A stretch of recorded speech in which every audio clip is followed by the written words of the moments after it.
let me just go through some bullet points. I could probably talk for a few minutes and just thank people that have helped me be successful. First of all, thank you to the committee. Thank you to the legends that came before me. Thank you to people for recognizing that I've been around the sport for a long time, trying to make an impact in kids' lives still. The Hall of Fame committee, great to be a part of this, very honored. Nobody gets here alone. One person gets up here to talk alone. They've had so many people behind them that has helped them. I need to thank, first of all, very quickly, some of the guys I've coached with. I know I'm getting inducted as an athlete, but I spent 30 years coaching beyond my 18 years being a young wrestler and then a high school wrestler and a college wrestler. And it's been a lot of years. I've been in the sport 48 years now, and incredible. Eric Swenson, his dedication is unbelievable. I'm honored to be able to coach with him at Wayzata still. I've got a few more years in me before I retire, but I thank the Wayzata program for allowing me to work with their kids as they go to achieve their goals. Brett Larson, man alive, I could just stand up here and tell the stories about how we met, how we started coaching together, came here 30 years ago. Tim Hartung, who was a guy that wrote a letter for me on my behalf. I got to read that after the fact, coach my son, coach with me. Jeff Lampier, legend in the sport, in the current Hall of Fame right now, and incredible. Chad Erickson was also in the Hall of Fame a year or two ago. I started my career out working with guys like that when they were young, and was able to make an impact in some way, shape, or form.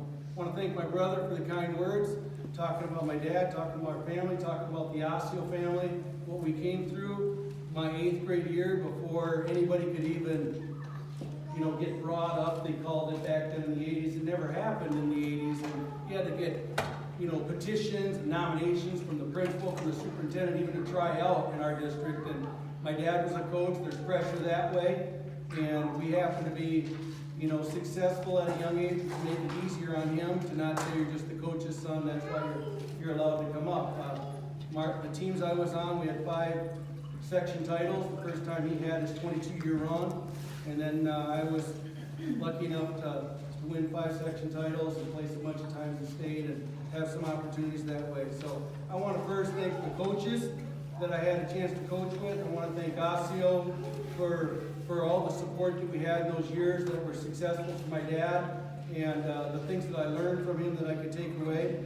I have to thank my coaches at the University of Nebraska, Tim Newman for the opportunity, Mark Perry, Gil Sanchez, Mark Cody, all these guys are in every Hall of Fame you could possibly be in. And how lucky was I to be a part of that and be able to learn a lot about the trade that way. My family, patience, incredible. I got a lot of people here that are here to just be a part of it with the ceremony.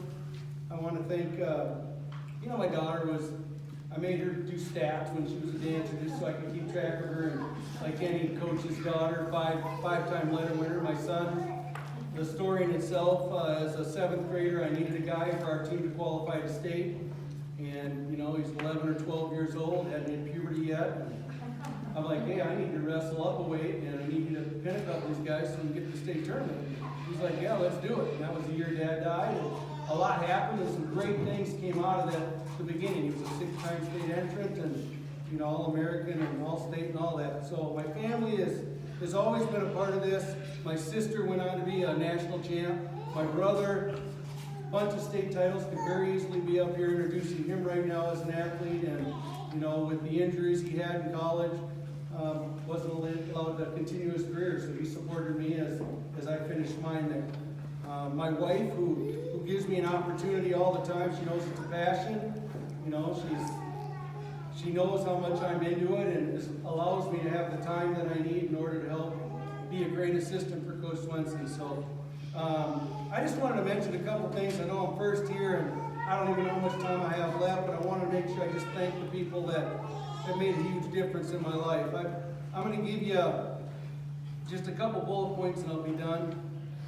The pinnacle of success for me is to learn it, live it, and then go teach it.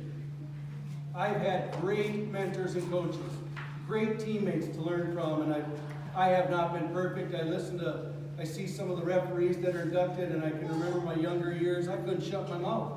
You know, they're like, hey, young buck, just go sit in the corner and we'll take care of it. You're just into everything. You're so passionate.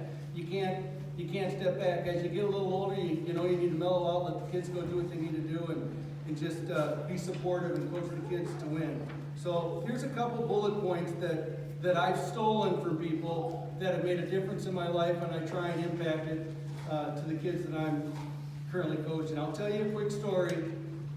As we as coaches and athletes help kids figure out their why. It can't be our why, it's got to be their why, their dream, their goal, their objective, whatever it is.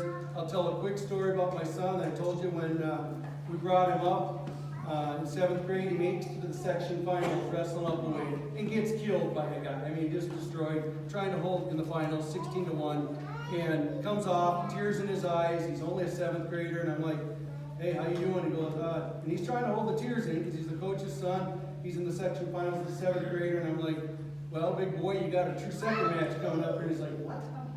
You know, it's 7th grade. He's like, I got to go again? You know, I just had 3 of them in a row. I go, and you got to beat this senior from Armstrong who wants to kill you. Just so you know, 6 years older than you, and you can beat him, but you got to regroup. You got a little time. What's it going to take to motivate you? And he's thinking for a second. He goes, I want Xbox 360 Live.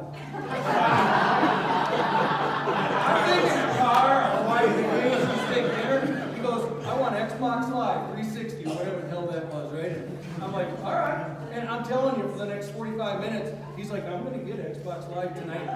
I'm going to have it tonight. And he's out there wrestling, and I'm having a brain aneurysm trying to watch this. And he ends up having to ride the guy 6-4, and they call it. There's a timeout, and he comes over, and I go, hey, you got to ride him out now. Get on top and ride him. He goes, get your checkbook out, big boy. He's the whole time talking about, it's his why, right? It's his why. You got to help the kids figure out what their why is. It can't be my why, it's got to be his. That's what motivated him to win. And that springboarded his career in the sport, you know, to get to the finals and to wrestle all these guys, 6-time state entrant. The second is what I learned from Dad about mental toughness in the 70s and 80s that many in here can appreciate because you knew him. He used to tell us when we worried or get stressed out to snap our fingers and replace the negative with a positive. I heard that so many times. You know, when we're younger, we're like, that guy's pretty big, or he's the returning state champ, or he's undefeated. He goes, if you got something negative in your head, you need to snap your fingers and replace it with a positive. And I've kind of taken that into my own version that I try and impart to my athletes now because they need it. Our sport, like anything in life right now, is 95, 96% mental toughness and what you're thinking. Belief, we call it. And I'll get to that in a second. I stole from Mark Schwab and Tim Hartung how to develop this version of confidence, and it works. Okay, so I'm going to share it with you now. If somebody's taping it, great.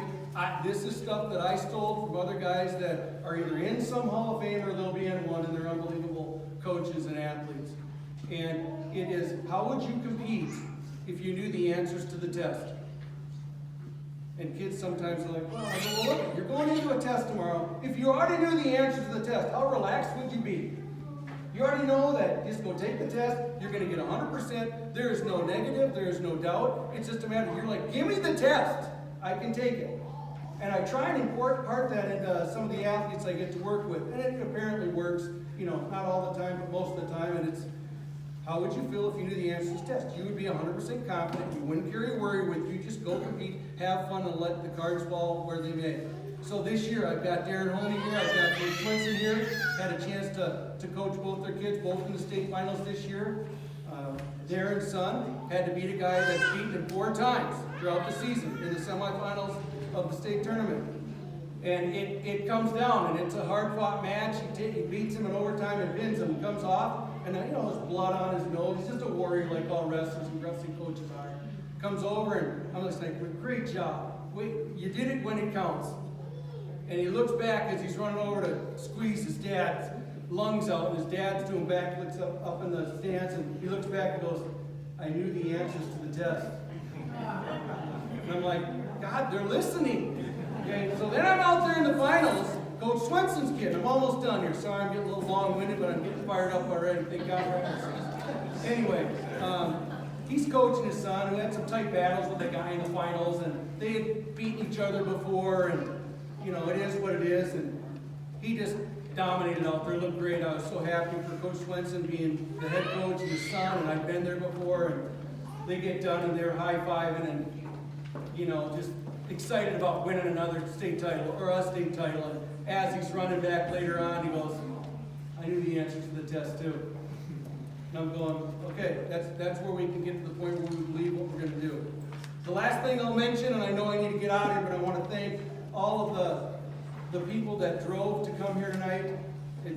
I know it's not easy in this time that we live in, but it's a great honor, and I don't take it lightly. I learned this, that you can invest, and then you need to expect a return. Don't just go get busy and do things. Because we can all do that. We've been doing it. Wrestling coaches and wrestlers, they're not normal. They're not ever going to be normal. They don't fit in. They think differently. You know, they go into a surgery, they expect to come out of it. You know, we've been there, we've done it. We just keep bouncing back, and it's just warriors. When I heard this, invest and then expect a great return on your investment, I'll tell you what, I love investing into the sport, but I never expected this kind of return on my investment in my career. So thank you so much for having me. Thank you for nominating me, and I just appreciate it. Thank you.